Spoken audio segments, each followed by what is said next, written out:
Normal podcast. I am here in sunny San Diego. Christmas tree is still up. It's January. You're probably listening to this sometime in the first quarter of this 2019 year. I am here with a colleague of mine who I met at Southern Excellence, which I'll explain in a minute, named Marty Reiswig.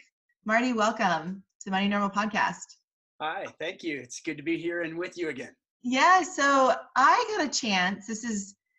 It's kind of a small world, but I come across people with amazing stories all over the place, especially when I start to share these My New Normal stories that people I've already interviewed. But Marty, I met Marty when I was down in Georgia, Southern Georgia, at the Southern Excellence event that our friend Craig Lucas of Authentica put on. And it's basically an event where professionals get together and do professional play. And it's a great way to just like give yourself a break from the day in and day out rigors of life, because most of the people there are executives or people who run companies or entrepreneurs, very driven people. So it was a really fun event, really swanky place. Yeah. And met Marty and heard his story, and I was like, oh man, this guy has a great message and a great outlook on something that could potentially be very debilitating for a human being. And so I'm going to let Marty divulge his story here in a little bit, but I want to first ask you, this is an icebreaker. So Marty, at this event in Southern Excellence, remember we had to make sandcastles, we had to do artwork, we had to jump in the pool, sing Madonna, a bunch of other things. What was your favorite event at Southern Excellence? Gosh, I'm pretty sure that you sang Like a Virgin. Yeah? Like Madonna? Yes. And oh my gosh, I was in stitches. I was laughing the entire time. Not that your performance was laughable. It was actually really impressive. But the fact that you chose that song and then just like, you just put everything into it. There was no holding back, and you were acting like a complete idiot. And I just absolutely love that. Thanks. So many people there just struck me as being very comfortable in their own skin. And yeah. It's so nice to be around a group of people like that just say, you know what, this is a bunch of strangers basically, but Craig did an excellent job of like building this atmosphere of like trust and silliness, and it was a fantastic time. Oh yeah, well I agree, and I think the best part of that song was Dr. Pepper, Dr. Harry Pepper, who we will have on the show at some point. He was my backup dancer. And because he was the one that was like, why don't you do Like a Virgin? And I was like, great idea, because that's the only song I may know the first verse to. Right, absolutely. I was really impressed because, man, you asked me to just stand up and sing in front of a bunch of people. I won't know the verse. I won't know the words. Like, yeah. I'll be wanting to just hum along, you know? Yeah, I was thinking about singing in nursery rhyme because that's like all I know as well. I feel like I know pretty well at this point with a 1.5-year-old, but yeah, that was one that was a classic. So yeah. Good. Well, I'm glad that was entertaining for you. Well, one of my favorite things, I also enjoyed that. I enjoyed jumping in the pool. That's for sure. That was fun. It was just like, what was nice about it was very spontaneous, all of it. Yeah. And so I appreciate that because we don't get that a lot in our life. You know, there's a lot of things are planned, even family, work. So you plan everything. There, it's just like, you don't know. There's so many surprises. Right. And so I like that. So actually from that, I've tried to like create surprises in my work life because I run a team here in Movement RX, and like, so our Christmas party was full of surprises, and we do a little retreat here this weekend that'll be full of surprises. So yeah, I kind of got me going about surprises. Oh, that's great. I need to integrate surprises into my life. I think you're right. We do plan things out so much, and yeah, I think I forget to kind of surprise my family or my kids now and then with things, and yeah, work. And no, that's a great idea. And I loved how for Craig, obviously it was very planned out. I mean, down to the minute. Yes. and very purposeful. But then for Mhm. us, we got to just kind of experience, and he would say like, okay, well, just dress like this and be over here at this time. I And know. we had no idea what was coming. So I thought that I was know. really fun. It was, well, one of the most meaningful conversations I had at that was with you, just about your story after hearing you talk. So when you talked and shared your story and your kind of family history, and talking to you afterwards, I was just really blown away by your confidence, your inquisition too into like what's decisions to make, how to make them, the ability to receive feedback from others, but also just like you seem to be someone that really embraces life. So can you share with the audience a little bit about your, like, what do you do for a living, first of all? Yeah, sure. So you're sitting there in sunny San Diego, Yeah, where are you? which is only the second place on the planet that I would actually want to live. And Where's the first? I get to live in my first. It's Denver, Colorado. Oh, yeah, Uh, that's a great place. Yes. yeah, Nice. so I'm sitting here. I'm blessed with like a 5th-story window that just looks out over the whole foothills and a lake, and I'm just so blessed to have the opportunity to just look out and see where I want to be every day, which is up in the mountains. Yeah. So that's cool. So I'm here in Colorado. I'm a Colorado native. Nice. Although I did spend about 10 years going to college and young career in Indiana. So Okay. brought back a Hoosier wife, and she's a good Midwestern cook, and I'm Oh, nice. constantly having to exercise to keep those pounds off. Yeah, my So husband didn't get that lucky with me cooking. We share the load there. I think he's been losing weight. I'm like, okay.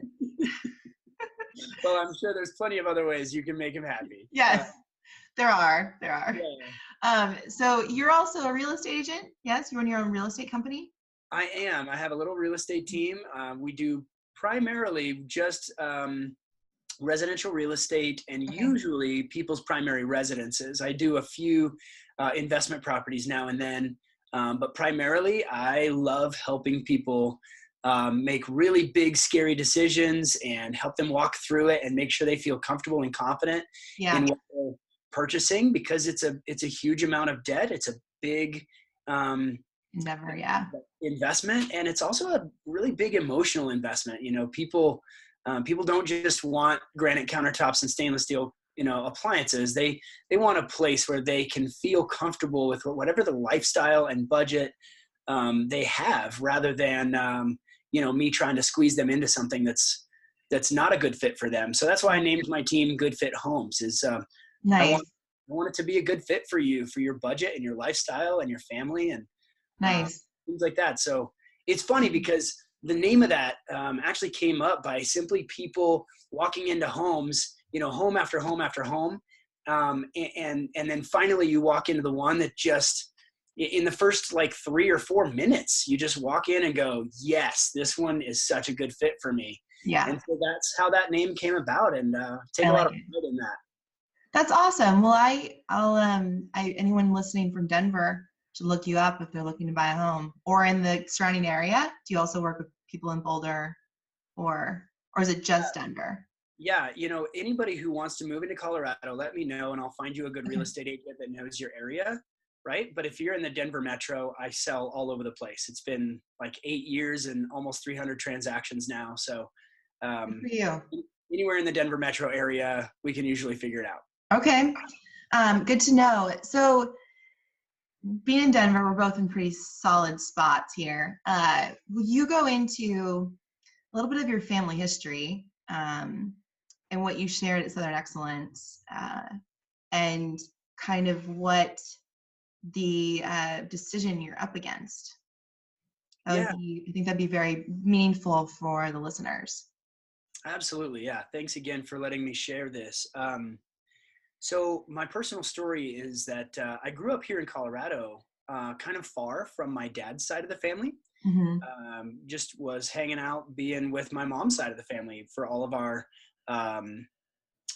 holidays and things like that. And the Reiswigs, my dad's side of the family, were out in Oklahoma and Kansas primarily, and we just didn't go see them very often. We didn't have the resources to travel and spend time with them. And so growing up, I knew that we had some Alzheimer's in the Reiswig family, but because they were physically distant, it wasn't very real to me, you know?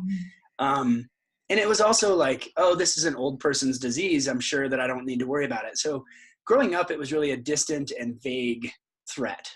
Right. And I was busy chasing soccer balls and girls. So it was, you know, it was just totally off my radar. Well, the day that it hit my radar was actually in the summer of the year 2000. I was dating a girl, and I decided to take her out to a family reunion of the Reiswigs. And we were out in Indiana, and we drove all that way to Beaver, Oklahoma.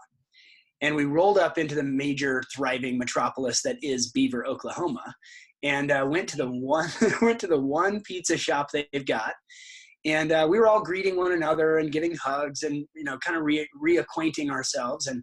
And then about 20 minutes later or so, my Uncle Roy and his wife, Georgia, arrived at the pizza joint, and they came in, and Uncle Roy came to sit down, and he reached for his chair, and he missed the back of the chair, and he missed and missed and missed and kept trying.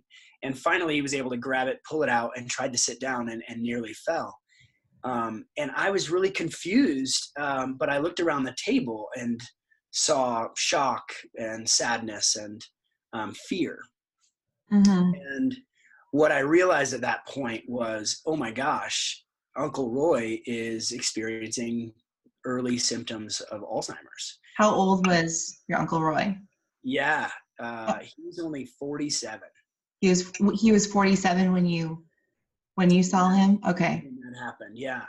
So so that obviously shocked me and made me realize that Alzheimer's was not some vague, distant threat. It was clear and present and sitting right next to me. And that was my first big exposure to the threat that I've got in our family. Well, we went to the gymnasium, the local gym, and saw everybody, the big Reiswig clan, and there was just Alzheimer's everywhere. Almost anybody over the age of 55 or 60 had been married into the family. And you didn't know about this Alzheimer's early onset at all up until that point? Not really. Okay. Both for my naive age and also because we were just kind of distant from it. And honestly, my dad saw it destroy his father, and he didn't really want to talk about it. I mean, it's really sad and difficult for him, right? Sure. So like my grandpa Ralph died the year that I was born of Alzheimer's. Okay. And my dad had actually seen Alzheimer's really change his father's personality into a pretty nasty person when he was only like 8 or 10 years old. Got it. Okay. So it was obviously early onset Alzheimer's. And so I took my wife for a walk that evening, or my girlfriend for a walk that evening, and just said, hey, if you want out, I understand, right? This is news to me too, at a large degree. And without skipping a beat, she said, I'd rather have 30 good years with you than a lifetime with anybody else. And is she your wife now? Oh, I married that girl. Heck yeah. High five. Yeah, no doubt. I'd have been crazy, right? So that's a good woman. That's a good person right there. Great human being. So we've been married now for 17 and a half years. Oh, that's awesome. Yeah. You introduced, this was the first time you really were exposed to it. I'm sure it was extremely shocking and scary for you. Yeah. So what happened? So how old were you when you were first exposed to it? This was 2000. So. Yeah, I was only 19. 19. Okay. So you're after that, when you went back to your life, what did you do? Did you talk to your parents? Like, what was the process of learning more about this? And what kind of Alzheimer's? Like, is there a specific, I know you mentioned there's a specific gene. Yeah.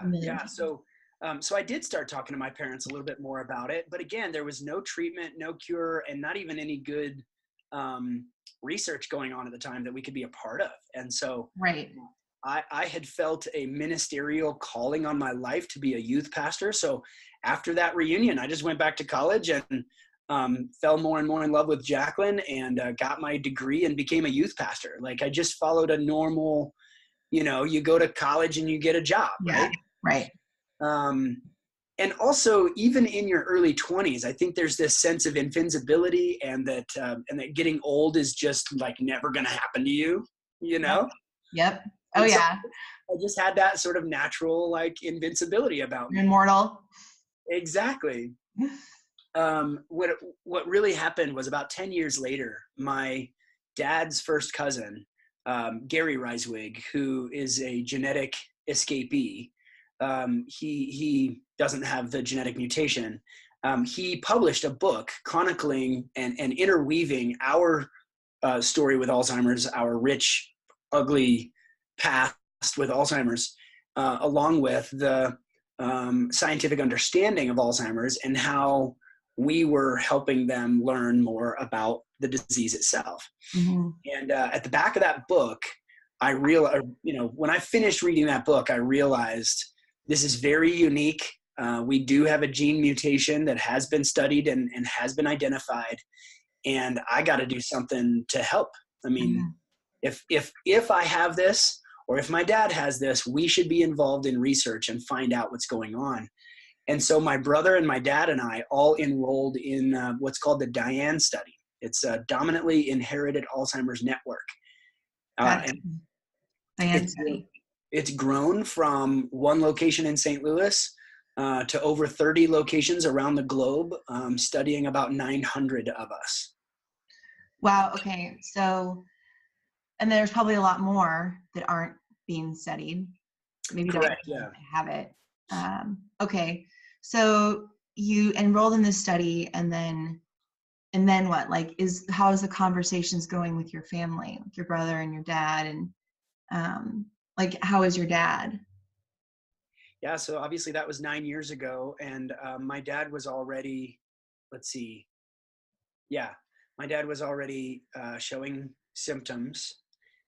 He began having pretty obvious symptoms around age 52, and then could no longer work at the post office, and he took early retirement at age 54. Okay. He stayed home with my mom, doing as best as he could, and he's actually had a really, it's tragic. It's horrible. There's no good that comes out of Alzheimer's. There's not a single survivor on the planet. But he stayed very aware and had a very positive outlook on life, and just always wanted to have fun and love people and relax. And, he's just always had a pretty great demeanor, and lucky for us, that continued until the later stages when Alzheimer's really just turns you nasty. Okay. Yeah. And so with your brother now, and there is a testing for this gene. Is that correct? Yeah, that's right. And my brother, it was, every time he lost his keys or forgot somebody's phone, forgot somebody's name or whatever, it was just driving him crazy. So in his late 30s, he found out, and he does not carry the gene mutation. So okay. What is the testing like for that? So it's first you go and do, like, they call it genetic counseling. Okay. But it's not really like deep, meaningful emotional counseling. It's more like, hey, do you have a good support network, and what do you think you're going to do if you are, tested positive, right? Right. It's very basic. But so then you go out and get all the insurances that you want to get because you currently don't know your status. Yeah. And then you simply get a blood draw, and they send it away, and 6 weeks or so later you find out. Okay. And what are the major markers they're looking at? Do you remember in the blood work? Yeah. So for us, it's actually it is very, very specific. It is one gene mutation called the presenilin 2 gene mutation. And for us, even under that, there's a certain chromosome it's on. So lots of people with presenilin 2 or presenilin 1 gene mutations have them on a different chromosome, but it still ends up with the same result. And that is that we have early onset Alzheimer's. That's the planet's purest form of Alzheimer's is in our population, because we don't have old age, we don't have heart disease, we don't have anything else that's causing it. Okay. It is purely beta amyloid, elevated levels of beta amyloid. Mm-hmm. Okay. It sits in the brain for too long, and that's a sticky plaque, and so it begins folding on itself and creating plaques and tangles. Right. And, okay. That ends up being Alzheimer's. So as of right now, there's been research done now. So with regular Alzheimer's, there's obviously a lot of information out about preventative, like how to prevent potentially having Alzheimer's. Mm-hmm. I've never heard about any prevention for early onset, but just as you age, how to keep your brain sharp, ways to eat, exercise, things like that. So how has your life changed, right, since you found out when you're 19 that besides, going through the college years and stuff, like in marrying an amazing woman, which is a huge part of being a resilient person, is who you're around all the time. Like you choosing to marry well, someone that provides you very life-giving, choosing to engage in these hard conversations with your friends and family, choosing to face it head on and be part of the research versus like, we'll see, I'll just, how has your life changed since college and realizing like, all right, this could happen to me. What's the information out there about potentially preventing this? Did that change your life at all? Such as like, did you change the way you ate? Did you change the way you exercised? Did you change the way you thought or who you hung out with? Mm-hmm. What did you change, if anything at all? Yeah. So for a long time, I really just stayed a part of the study, and that was it. But that was, again, in my early and mid 30s. And now for the last 3 or 4 years, especially the last 2 or 3, the reality of my age and getting closer and closer to the average age of onset in my family. That's how this disease works for us, is in different families, the gene mutation causes you to get Alzheimer's at a different age. And for our family, the average age is about 47 to age 50, somewhere in there. Okay. And what they've actually discovered through our long-term observational study is that the plaques and tangles of Alzheimer's are growing in the patient's brain 15 to 20 years before symptoms. So if I'm going to get Alzheimer's symptoms at age 50, I already have plaques and tangles growing in my brain. Got it. So and if I had your brain tested, did you choose to get tested or no? Not yet. No, actually, I just chose for now not to find out my gene status. Okay. And that's a continual decision, right? Because at any time I could go in and figure it out. Well, I remember you posing the question to the group at Southern Excellence, and I would say let's pose it to the people listening. We'll give your information in the show notes and at the end, like if someone out there, right, we've talked about Dr. Rhonda Patrick, we can send this interview to her, and who does research on Alzheimer's, the brain, as well as just the brain in general. We can send this interview out, as well as anyone listening who has feedback can give you, because I know you're open to it. Absolutely. That's the nice thing. So you're not choosing to get tested now, but in the last 3 years, is anything changed in terms of exercise for you? Yeah. So the good news for me is that I've sort of always been an athlete. I've always played soccer. I've always gone snow skiing and water skiing and things like that. So for me, there wasn't a whole lot of life change that I wanted to make. Mm-hmm. I have switched to what I've heard is called lazy keto, sort of a ketogenic diet. But I do that lightly because I still love delicious food. Yeah. So, who doesn't? For a long time, I honestly didn't listen to a whole lot of that advice because I felt like, well, that's just for the general population. Like, there's no amount of exercise or diet or supplements or anything that can change my genetics. Now, there are some people who say you can, but in the research that I'm a part of, which is literally the best research on the planet, I was just in London about 4 weeks ago, speaking to the World Dementia Council Summit. And this is literally a G8 summit follow-up from 5 years ago. Wow. And the people in the room from pharma to regulators to researchers and scientists and doctors and everything, every single one of them knows about the DIAN study. I mean, it is the premier study going on the globe right now about Alzheimer's. And so when I see that not a single person in any of that study, and I've created this very private Facebook group of those of us in the study that are willing to be a part of the Facebook group, to have a community around it. Yeah. Nobody's diet or exercise or anything has been able to change their genetic status, and we all get Alzheimer's anyway. So for a long time, I just kind of said, like, well, surely there's no good in me, having a better diet or exercise. But now I've really just decided, well, I'm going to give myself the best shot. So I just eat healthy and exercise now and then. And I, thanks to the study, I get to know all my numbers all the time. How's my heart rate and how's my blood pressure and all of these. What's good for the heart's good for the brain. And so I just try to stay healthy. So I think you hit on something important. And I think, I believe this is why the conversation was so good down in Southern Georgia too, is like, so looking at the research, you can take that and say, all right, no one's getting better, so F it. Like, I'm just gonna live my life, eat whatever I want, screw around, like, not take ownership of my health, because I am my diagnosis. I already have it, right? Some people, it's this looming diagnosis can take over their identity. However, you have chosen to do the harder route of saying, I don't know it doesn't seem that anyone, based on hardcore evidence, is going to get better with this gene mutation.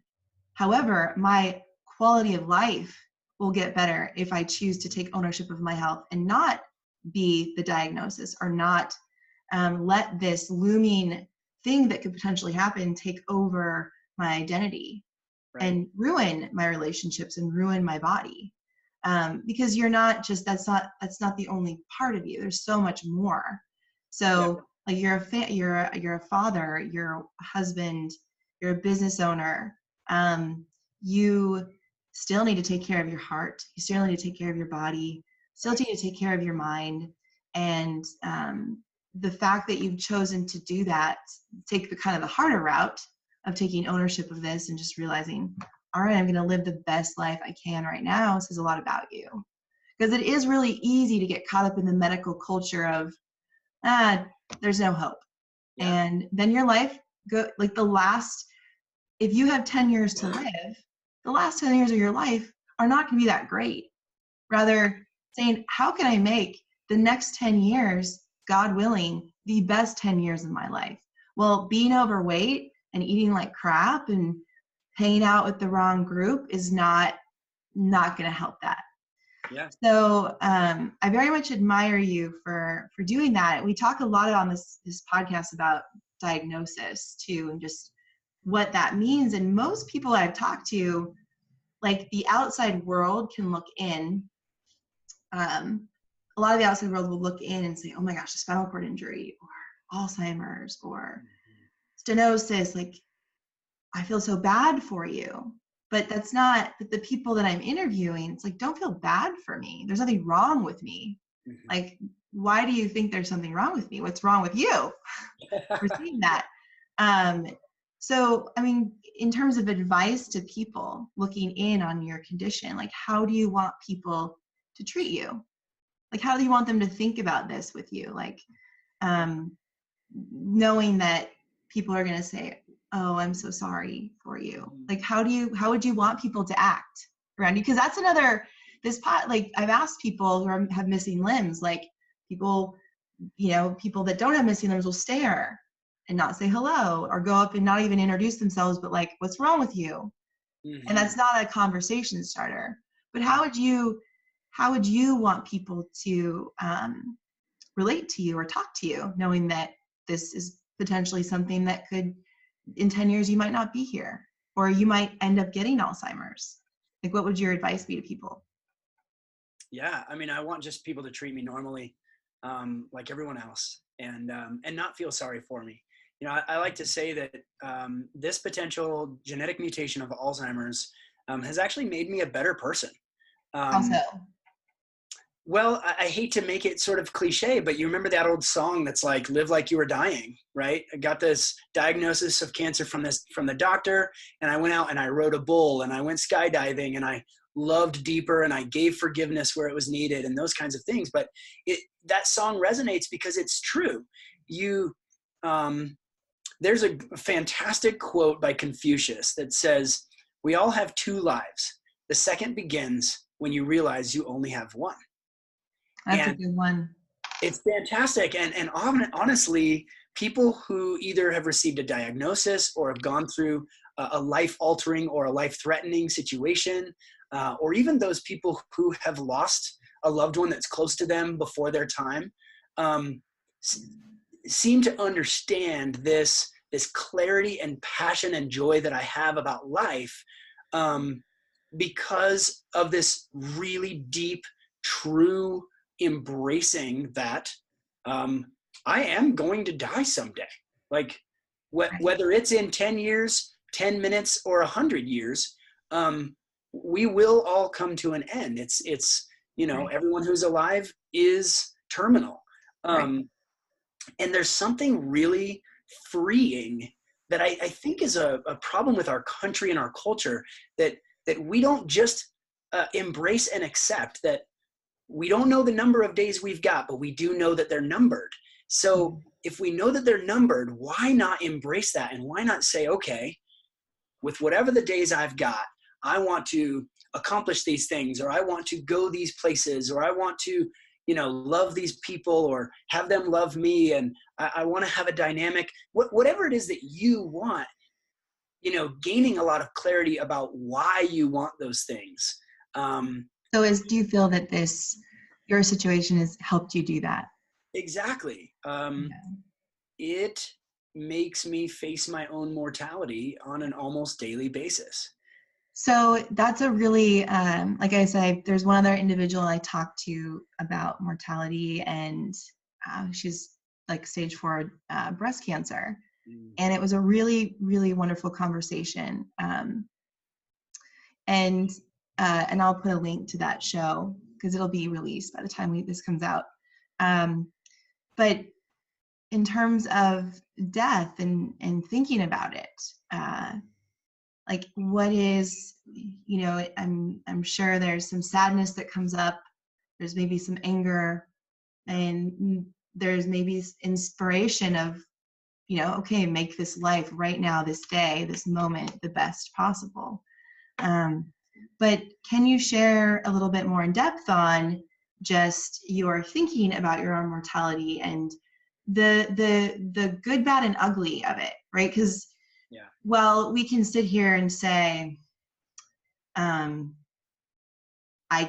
resilient. I've got a good family. You have a wonderful family. It seems like a good support network. I'm sure there's been bad days of just like, why me? And I kind of want to dig into that because that's the real and rawness of life. Like, I'm very much an empath, and my own mother passed away from breast cancer, and she knew she was going to pass away. And this was when I was little. I've lost my father 4 years ago. And, so that's really made me face the concept of time. Like, we only have so much time, let alone time with ourselves, time with our family, time on this earth. So make it the best possible. And so I really don't think of fucking around anymore. Like, okay, if I'm going to really go meet with this person, what is that? Is this good for my soul? Is this going to be healthy for me? Is this person worth my time? Is this situation worth my energy? So I think for me, it's like, I don't, you never know when you're going to pass away. Like and when I actually think about it and spend some time with it, it makes me a lot more focused, like you mentioned, on what's most important to me and getting really clear on that and telling those people in my life, you're important to me. And, like there have been times though, the hard part is that some of those people don't feel the same. Yeah. And it's like, okay, I got to let them go. I can't control that. Some people just get in their own way, right? They're living for tomorrow. They're living for when they're healthier. They're living for when their kids are out of the house. They're living for what's next versus right now. So I'm curious as to just kind of the good, bad, and ugly of whatever you want to share of this process of coming to like embrace the day, make it the best possible. Mm-hmm. Yeah, and it's more than just embrace the day. It's embrace the day and the whole future that you have. Yeah. So I think what happened to me as I have been approaching this sort of weird, for me, 40 years old is a very almost I hate to put it this way, but almost a death sentence, because I know that sometime in my 40s, I have a very high likelihood to begin a decline. And so being forced circumstantially to sit with that, I've gone through stages, lots of grief, lots of anger, lots of pain. I still go and visit my dad who's barely still alive, and, I'll show up and I'll feel sad for him. And then I'll feel sad for my mom having to deal with that still. And then gradually I end up feeling sad and scared for myself, because I can just see myself being in his shoes. And so I think one of the keys to dealing with a diagnosis, or even just the acceptance that you will die someday, is really sitting in it and going through the bad and the ugly, to be willing to sit and write out some of your worst fears and your biggest regrets. Personally, I spend time alone journaling, and just processing those thoughts and like writing out, a lot of my big highlights of my life, so that someday my kids will be sure to read it. And these things are good, whether you have, a cancer diagnosis of, you're going to die within the year, or you have absolutely perfect health, because anybody can get in a car accident and die, right? So I think embracing that for me has caused me to do the long, hard work of accepting my shortfalls and shortcomings, accepting and embracing my strengths and my passions and my joys, getting really, what has caused me to do is actually get really intentional with my life. And I end up making, I've had people ask me like, well, Marty, why don't you just go gamble? And why don't you just go travel the world and spend all this money? Or why don't you drink more and have more fun and all of that stuff? And it's because, after all of that, it's, you kind of look back and realize that's all kind of empty. That the happiest people on the planet are those with really great relationships, and they're serving other people's needs. Yes. So even in your business, right? You don't just do business to make money. You do business because it serves that customer, or it really helps their life in some way. And I think ultimately, when you've done the hard internal and mental processing of your eventuality, which is death, yep. It brings you sort of full circle into, yes, embrace the day, but also embrace that you're not dying today, and that maybe you will live to 110. So, right. So, let's make long-term, and I'm getting around to something I really want to say, and that is, let's make these wonderful long-term decisions that are also really good short-term decisions. Yeah. And that's a really good mindset to have in terms of longevity. You're looking at longevity, like what's your older self going to thank you for? But that older self, those things that you do now are going to impact that older self. And that older self is next year, right? That older self is 5 years from now. That older self isn't just one organism. It's the people around you that you're affecting too. Like, let's say you did choose to go and gamble and drink alcohol and party it up and eat whatever you want. Who's that affecting? It's affecting you, but you're also your family. So it's not just you anymore. And so the the responsibility that you've taken on to take ownership impacts your whole, the empire you built around you. Yeah, I like to say that I want to encourage people to live their legacy now. So if you can project yourself to whatever age that this makes sense for you, but if you can project yourself to, within maybe 5 or 10 years of the end of your life, and you can look back and say, what do I regret? Do I regret the job that I kept for far too long because I hated it and I was making good money, but I would have rather been poor and happy. Right. Or do I regret, cheating on my spouse, or do I regret this or that? And it's really a good exercise, because then you can know what to try to prevent and what to try to, steer away from. I love trying to live a life of love.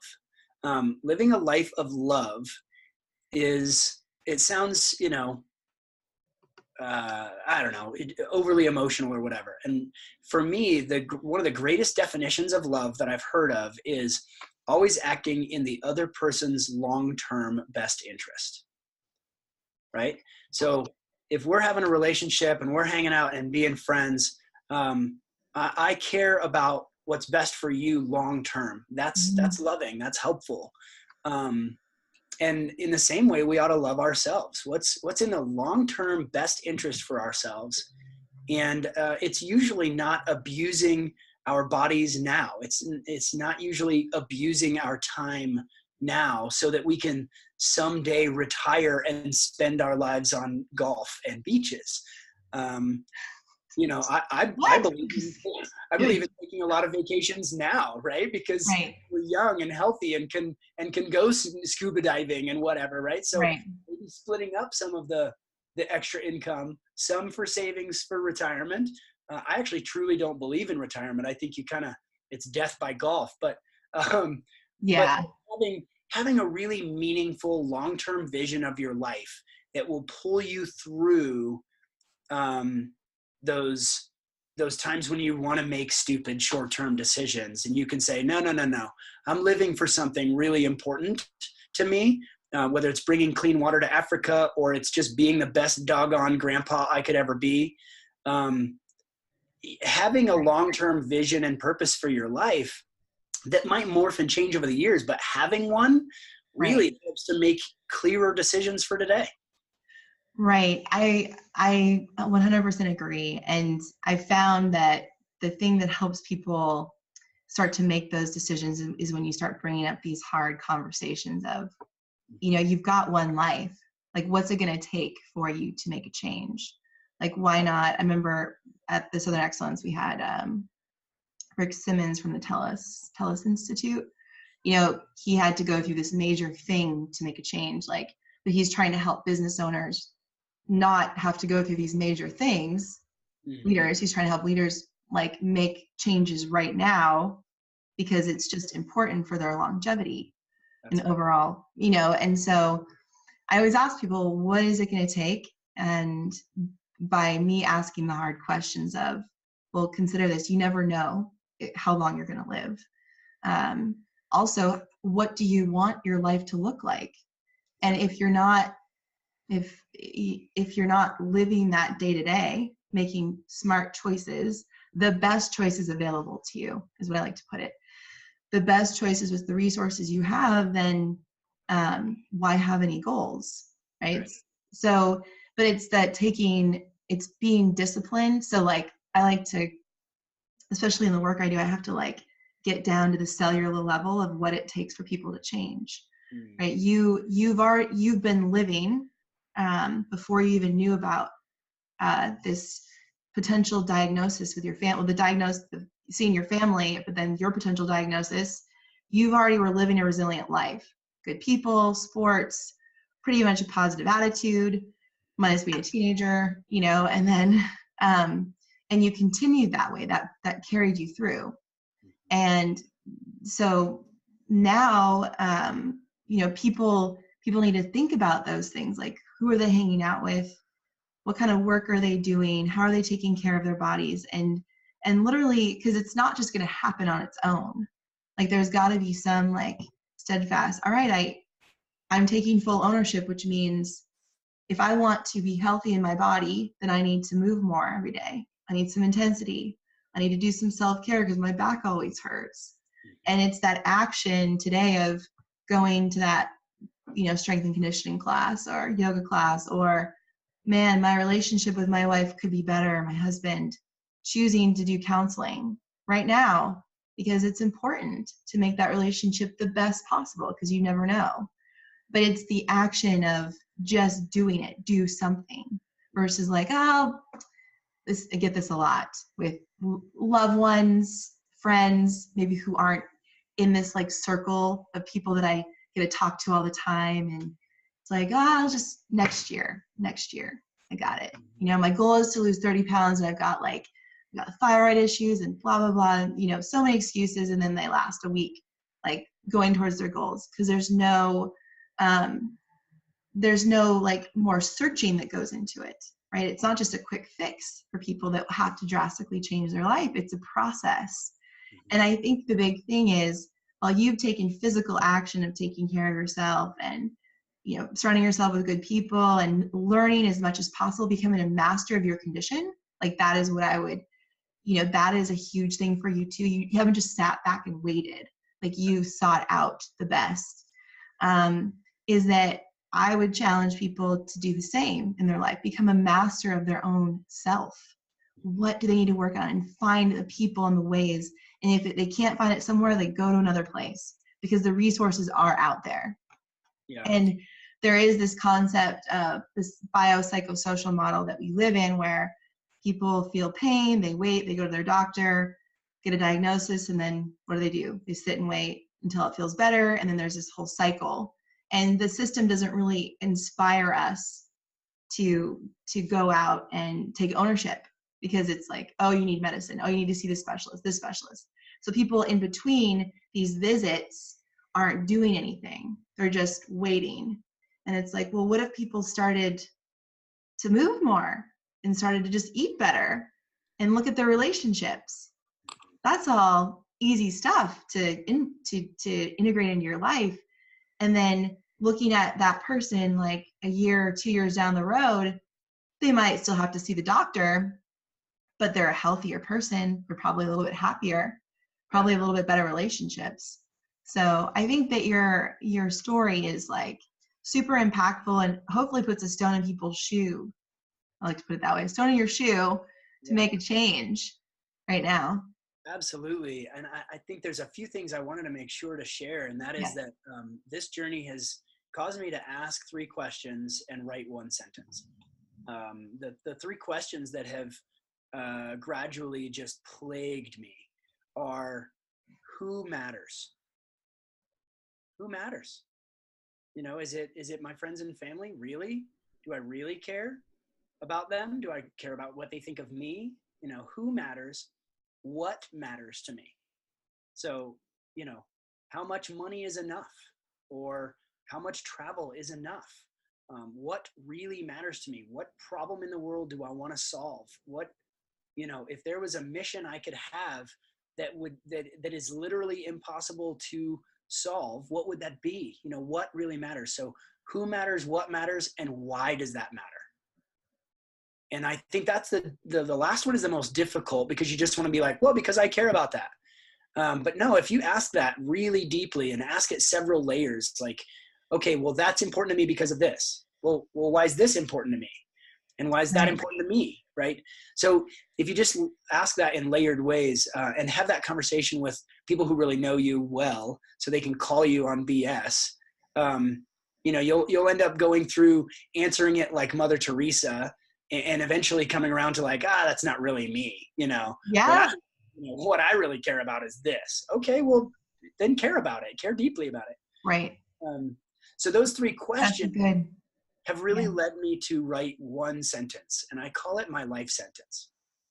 And which is a double entendre, right? I mean, if you're gonna die for something, then die for something. Right. So my life sentence is experience and share joy. Now, that might seem kitschy and easy on the surface, but I'd have to unpack that with you for a couple of hours over a drink, because each and every word has been, over time, dropped into that sentence that matters a ton to me. So, for instance, I value experiences over stuff. So I'm a residential real estate agent. I make good money. I do good work. But I sit every night. My family sits on garage sale couches. I mean, we bought these couches for like $300 like 5 years ago, and we still love them. They're fine, right? But we took our kids to Disney World in Mexico this year, and that's what matters to me. Experiences really matter, right? So like for my birthday, my wife knows this about me, so she bought me hang gliding for my birthday rather than, a new suit. Right. So just that one word that sentence begins with, for me, just lights me up, right? Experience and share joy. And those three things matter a ton to me. So I would encourage people to do something like that, and then put it everywhere. Put it on in your house, put it on your phone, make it your mantra until it's so burned in that you actually kind of start treating it like this true north and this decision maker for you. Right. So now when an opportunity comes up, I ask myself, well, does that help me with the mission of experiencing and sharing more joy with more people? And I can make an immediate decision on something that other people would maybe, kill themselves over this tough opportunity decision to make, Right. I appreciate you saying that. I mean, I'm going to answer these questions in my journal over the next week. So I'll take some time in my life sentence too. I appreciate this kind of stuff. For me, I've very much focused on my, professional life of vision, vision, and does this person experience fit in with my vision? And I've become better, especially having a kid, and realizing, okay, this is what I want my life, my professional life to look like, but I only have so much time to work on my professional life that I need to let go of things. And I need to say no. And if this doesn't fit with my vision, then okay, I usually respect my time there very well. But I haven't done something like this for my personal life, and they're intertwined, really. So I like things that are specific to having this up in front of me on my whiteboard would be a perfect place. I put a quote at the beginning of the year on my whiteboard. It was, I don't know if Nelson Mandela actually did this quote. How that goes. It's like, is it Gandhi? Is it Nelson Mandela? It's one of those. But especially with this new normal and having published a memoir and continuing to just try to be vulnerable as possible, like we're doing here, to what this does, basically the quote goes, and I'm horrible with rephrasing quotes exactly, but this goes, when you share your story, it gives other people the permission to do the same. So you can coin that as, if you exude taking ownership of your life and share that with others, it allows and gives permission for others to do the same. That's the response I've gotten from these podcasts, is like, I thought I was alone, but I'm not. I feel like I resonate with that person so much. And I think that's pretty powerful. And it's gotten me, because I can get caught up in the minutia of, oh man, I got bad feedback about that, or that person doesn't like it, or just the undercurrents of pleasing people. And it's like, but no, this is my truth. So I'm going to own it. And with that owning the truth, I'm going to let those people go out of love. It's like, I might love them, maybe not, but I'm going to let them go because it doesn't serve me being a light for the world, the light that I need to be. So yeah, this has been an awesome conversation. I truly, I'm going to go to these 3 questions myself, write my life sentence. Everyone else listening should. That will be in the show notes too. But Marty, if someone wants to get a hold of you, what's the best way to do that? What's your website? Yeah, so my website is just my first and last name, so it's kind of hard. It's martyreiswig.com. I'm sure you can put it in the show notes. Yes, and then email? And then just put an MR for that email. So mr@martyreiswig.com. Okay.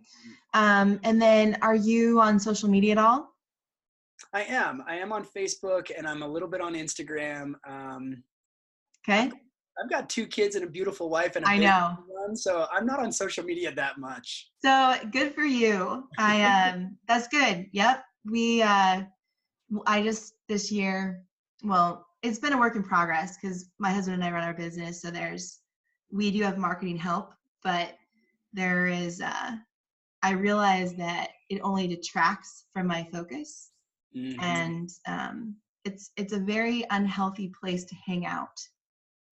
That's right. So yeah, you got to be real careful what value boundaries you draw from it, right? Right. So it's the time thing. It's like, it is. Well, really, what is this doing for me in my life? Is it enriching my life? Is it enriching someone else's? Maybe for a moment, a day, right? Yeah. It's the consistent message, but if someone really wants to work with me or get to know me, they're going to have to get out of the online scene and actually come and meet me. One of the funny values that my family has, my wife and I have, is that comparison is the thief of joy. Oh yeah. And social media is so easy to compare yourself. Like, I just don't have, that nice of a house, or I don't have that vacation, or I don't have that car, or, and we forget that those people are, they're just posting the very best photos of themselves that day, or, it almost is a race of, it's an online visual race of how many other people can I have be jealous of me. And I think that's sad. And it is used for some wonderful things, but sure. Yeah, I'm on social media, but not really. Yeah. Okay. Well, I think if people really if they resonate with the message, they should email you.